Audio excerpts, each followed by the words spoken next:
ఈ కాలంలో డాక్టర్ ఎలా ఉన్నారని చెప్తాను. అవును.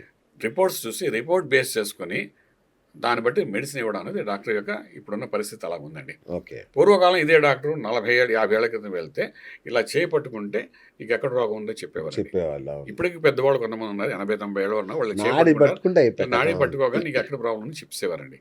ఇప్పుడు డాక్టర్స్ ఏంటంటే అన్ని రిపోర్ట్స్ వచ్చిన తర్వాత చూసి అన్నీ బాగున్నాయంటే మనకు తెలుసు రోగం ఉందని వాటి చెప్తుంటే రిపోర్ట్స్ బాగానే ఉన్నాయి కదా అంటుంటే ఆయన అవి చూస్తే కానీ ఒక రిపోర్ట్ రాసేది ప్రసక్తి లేదండి. అవును. కానీ ఒక జ్యోతిష్యుడు ఇది అండర్లైన్ చేసుకోండి మీరు, సరి అయిన జ్యోతిష్యుడు ఒక డేటు టైము ప్లేస్ ఇవ్వగానే అంటే నేను ఎలా చెప్తానో చెప్తున్నాను, నీ జీవిత చరిత్ర అని చెప్పేస్తున్నాడు. ఇంకా మీకు ఏం డీటెయిల్స్ చెప్పక్కర్లేదు. ఇంకేం అక్కర్లేదు. గురూజీ నాకు ఈ కష్టం ఉంది అని కూడా ఏం లేదు. ఇందులో చెప్పుకోవాలి. ఒక విశేషం ఉందండి. మెడికల్ ఎస్ట్రాలజీ డాక్టర్ని ఎత్తాం కాబట్టి చెప్తాం. మెడికల్ ఎస్ట్రాలజీ అనేది ఇందులో ఉంది.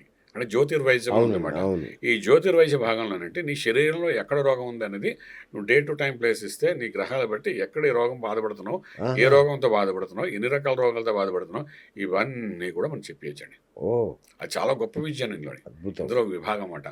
అలా చెప్పే శాస్త్రం ఇదన్నమాట. అంచేత ఎవరేమనుకోనండి నా దగ్గర 10 మంది కాదు 100 మంది వచ్చినా నేను ఖచ్చితంగా పట్టుకుని చెప్తాను.